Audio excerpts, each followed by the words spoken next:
Welcome back. આપણી આઇએલ્સની સિરીઝના 5th વિડીયોમાં તમારું સ્વાગત છે. અત્યાર સુધી આપણે band score, importance and acceptance of IELTS, types of IELTS test વિશે કવર કર્યું. હવે આ વિડીયોમાં આપણે આઇએલ્સના બેઝિક ફીચર્સ જાણીશું, જે તમને ખૂબ જ ઉપયોગી થશે ટેસ્ટ આપવામાં અને નાની નાની ભૂલો ના થાય તેમાં મદદરૂપ થઈ શકે. તો ચાલો શરૂ કરીએ, પણ એ પહેલાં અમારી ચેનલને સબસ્ક્રાઇબ કરજો, બેલ આઇકન પર ક્લિક કરો અને જો વિડીયો ગમે તો ચોક્કસ લાઇક અને શેર જરૂરથી કરજો. Let's start. હવે એક બેઝિક સવાલ છે કે how many times can I appear for the exam? હું આઇએલ્સની એક્ઝામ કેટલી વખત આપી શકું છું? આવો સવાલ ઘણા સ્ટુડન્ટ્સના મનમાં હોય છે. તો એનો એક જ જવાબ છે કે there is no maximum limit on the number of attempts. તમને જેટલી વખત એક્ઝામ આપવી હોય તેટલી વખત તમે આપી શકો છો. એમાં કોઈ મેક્સિમમ લિમિટ હોતી નથી. ફક્ત ફરક એટલો પડે છે કે જેટલી વખત તમે એક્ઝામ આપો તેટલી વખત તમારે ફીસ આપવી પડે. એટલે મારી સલાહ એવી છે કે તમે એકવાર વેલ પ્રિપેર્ડ થાઓ, કોન્ફિડન્ટ થાઓ, પછી જ એક્ઝામ માટે રજીસ્ટર કરજો. એટલે પહેલી ટેસ્ટમાં જ તમને જે બેન્ડ સ્કોર જોઈએ છે તે તમે અચીવ કરી શકો. કોઈ વખત સ્ટુડન્ટ્સ એમના બેન્ડ સ્કોરથી ખુશ નથી હોતા કે આના કરતાં સારો બેન્ડ સ્કોર આવ્યો હોત, તો પણ સ્ટુડન્ટ્સ ઘણી વખત ફરીથી રીએપિયર થાય છે. પણ એ એડવાઇઝેબલ નથી. જેમ મેં તમને પહેલાં કીધું કે તમને એવું લાગે કે હવે હું વેલ પ્રિપેર્ડ છું પછી જ એક્ઝામ આપજો, કારણ કે આની ફીઝ એનીવેર બિટવીન $220 to $250 હોય છે. એટલે જો આપણે રૂપિયામાં કન્વર્ટ કરીએ તો અંદાજે 18,000 થી 22,000ની વચ્ચે તમારી ફીઝ આવે. દર વખતે આ ફીઝ પે કરવી સહેલી પણ નથી અને એડવાઇઝેબલ પણ નથી. હવે આ ટેસ્ટ કેટલી વખત વર્ષમાં કન્ડક્ટ થાય છે? તો આઇએલ્સ ટેસ્ટ મહિનામાં 4 વખત અને વર્ષમાં 48 વખત કન્ડક્ટ થાય, અને આઇએલ્સ જનરલ ટેસ્ટ મહિનામાં 2 વખત અને વર્ષમાં 24 વખત કન્ડક્ટ કરવામાં આવે છે. તો ઘણી બધી ઓપોર્ચ્યુનિટીઝ મળે છે ટેસ્ટ આપવાની. આપણે કોઈ ઉતાવળ કરવાની નથી. સૌથી પહેલાં પ્રિપેરેશન વ્યવસ્થિત કરો, કોન્ફિડન્ટ થાઓ અને તમને લાગે કે હવે મને બેન્ડ સ્કોર સારો મળશે પછી જ ટેસ્ટ માટે રજીસ્ટર કરજો.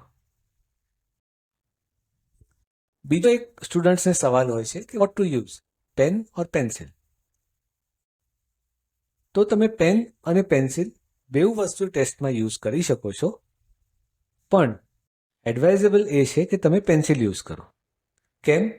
કારણ કે લિસનિંગ, રીડિંગ, રાઇટિંગના ટેસ્ટ પેપર્સ સ્કેન થાય છે અને એમાં વધારે કારગર નીવડે છે.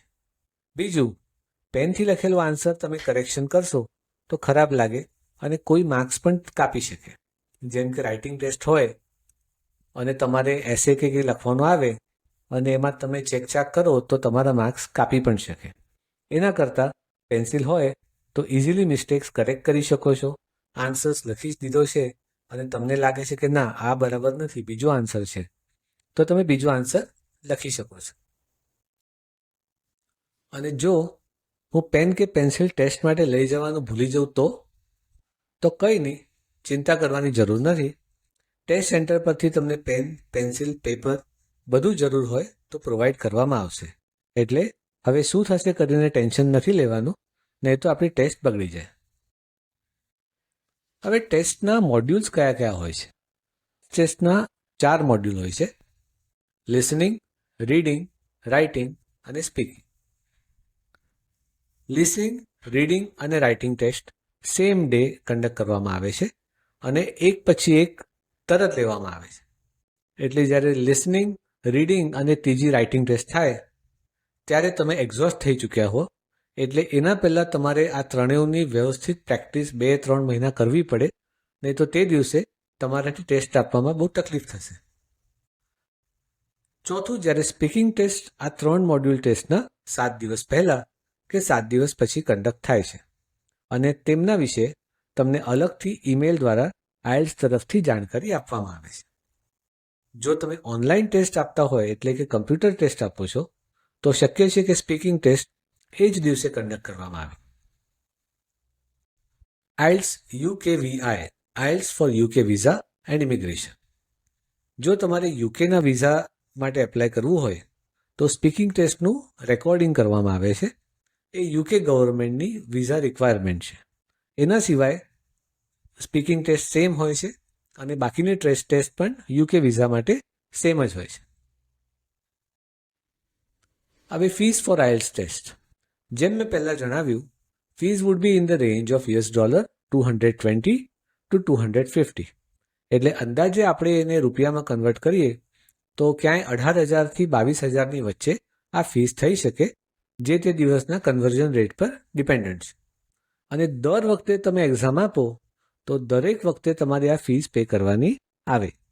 એટલે જ હું હંમેશા એડવાઇસ કરી રહ્યો છું કે ફર્સ્ટ તમે વેલ પ્રિપેર્ડ થાઓ, કોન્ફિડન્ટ થાઓ, પછી જ એક્ઝામ માટે રજિસ્ટર ને એપિયર કરો. હવે એક્ઝામ બુક કેવી રીતે કરવાની? તો www.ielts.org વેબસાઇટ પર તમે જાઓ, એમાં બુક અ ટેસ્ટ ઓપ્શન પર ક્લિક કરો, ત્યાંથી સિલેક્ટ આઇલ્સ કરો અને તમારી કન્ટ્રી સિલેક્ટ કરો, એટલે ઇન્ડિયા સિલેક્ટ કરો. અને એના પછી તમે જે તે સિટીમાં રહેતા હોય તે સિલેક્ટ કરો અને તમારી સિટીમાં જો સેન્ટર ના હોય તો નજીકની જે સિટી હોય તે સિલેક્ટ કરજો. આજકાલ ઘણા બધા સિટીઝમાં સેન્ટર્સ તો હોય જ છે, પણ જો તમે એવી કોઈ જગ્યાએ રહેતા હોય કે જ્યાં સેન્ટર નથી તો તમે નજીકની કોઈ સિટી સિલેક્ટ કરી શકો છો. અને જેમ સિટી સિલેક્ટ કરો તે આ મહિનામાં કઈ કઈ ટેસ્ટ ડેટ્સ અવેલેબલ છે તે ડિસ્પ્લે થઈ જશે. અને જ્યાં કમ્પ્યુટર સિમ્બોલ લાગેલું હોય કોઈ સેન્ટરની આગળ તો ત્યાં ઓનલાઈન ટેસ્ટ લેવામાં આવે છે અને બીજા સેન્ટર્સમાં ઓફલાઈન એટલે કે લખીને એક્ઝામ લેવામાં આવે છે. હવે ટેસ્ટ ફોર્મેટ એક સમજી લઈએ, પછીથી નેક્સ્ટ સ્લાઇડ્સથી આપણે ડિટેલમાં દરેક મોડ્યુલમાં જઈશું. તો આઇલ્સ લિસનિંગમાં એકેડેમિક અને જનરલ સ્ટુડન્ટ્સ માટે સેમ ટેસ્ટ પેપર હોય છે, એમાં કોઈ ફરક હોતો નથી. આ ટોટલ ઓફ 40 ક્વેશ્ચન્સ હોય છે અને તમને 30 મિનિટ્સ ઓડિયો સાંભળવા માટે આન્સર આપવા માટે આપવામાં આવે છે. Next IELTS reading. આઇલ્સ રીડિંગમાં એકેડેમિક સ્ટુડન્ટ્સને 3 લાંબા ટેક્સ્ટ આપવામાં આવે છે અને જનરલ સ્ટુડન્ટ્સને 5 શોર્ટ ટેક્સ્ટ અથવા પેસેજીસ આપવામાં આવે છે. રીડિંગ ટેસ્ટમાં તમારે 60 મિનિટમાં 40 ક્વેશ્ચન્સનો જવાબ આપવાનો હોય છે. એટલે એવું નહીં સમજતા કે ઓહો બહુ ટાઈમ છે, થઈ જશે. પણ ઘણી વખત પેસેજ વાંચવામાં ટાઈમ નીકળી જાય છે, એટલે પ્રોપર કામ કરજો, નહીં તો એવા પણ કેસીસ થાય છે કે જ્યાં આ ટેસ્ટ અધૂરી રહી જાય. નેક્સ્ટ આપણે કન્ટિન્યુ કરીએ આઇલ્સ રીડિંગથી. આઇલ્સ રીડિંગમાં તમને 2 ટાસ્ક આપવામાં આવશે જે 60 મિનિટની અંદર કમ્પ્લીટ કરવાના હોય છે. હવે કયા ટાસ્કને કેટલો ટાઈમ આપવો તે આપણે આગળ રાઇટિંગ સેક્શનમાં ડિસ્કસ કરીશું. અને ટાસ્ક 1 જે છે તે એકેડેમિક અને જનરલ સ્ટુડન્ટ્સ માટે અલગ અલગ હોય છે, જ્યારે task 2 both type of students માટે સરખું હોય છે, એટલે સેમ હોય છે. આઇલ્સ સ્પીકિંગ એકેડેમિક અને જનરલ સ્ટુડન્ટ્સ માટે સેમ જ હોય છે. જે તમારો પર્સનલ ઇન્ટરવ્યૂ લેવામાં આવે એમાં કોઈ ડિફરન્સિએશન થતું નથી. આમાં ફેસ ટુ ફેસ ઇન્ટરવ્યૂ થાય છે એક્ઝામિનર સાથે અને સ્પીકિંગ ટેસ્ટ લગભગ 11 થી 14 મિનિટ ચાલે. પણ તમે વિશ્વાસ નહીં કરો, આ ટેસ્ટ ઘણી વખત સૌથી લાંબી લાગે અને સ્ટુડન્ટ્સને સૌથી અઘરી પણ સ્પીકિંગ ટેસ્ટ જ લાગે છે, કારણ કે ઇંગ્લિશમાં બોલવાની હેબિટ હોતી નથી. તો અત્યારથી જ મારી સલાહ છે કે ઇંગ્લિશમાં બોલવાની પ્રેક્ટિસ કરો અને ઇંગ્લિશમાં તમે ત્યારે જ બોલી શકો જ્યારે તમે વિચાર ઇંગ્લિશમાં કરો. આપણા ત્યાં એવું થાય છે કે આપણે વિચાર ગુજરાતીમાં કરીએ અને પછી એને કન્વર્ટ કરીને ઇંગ્લિશમાં બોલીએ. એમ કરવા જતાં ભૂલો થવાની જ છે. એના કરતાં નાની નાની વાતોથી શરૂ કરો ઇંગ્લિશમાં વિચાર કરવાનો અને ધીરે ધીરે પોતાને ડેવલપ કરી 3-1 મહિના મહેનત કરશો તો તમે આરામથી આ સ્પીકિંગ ટેસ્ટમાં સારો સ્કોર મેળવી શકો છો.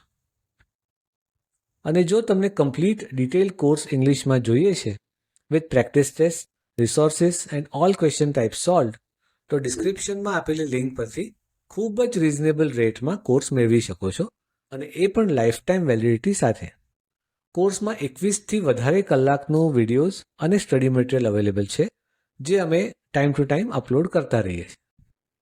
આ જોવા બદલ થેન્ક યુ અને હોપફુલી તમને થોડી ઘણી ક્લેરિટી આમાંથી મળી હશે. તો thanks once again and all the best for your band score 7+. આપણે નેક્સ્ટ વિડીયોમાં મળીશું.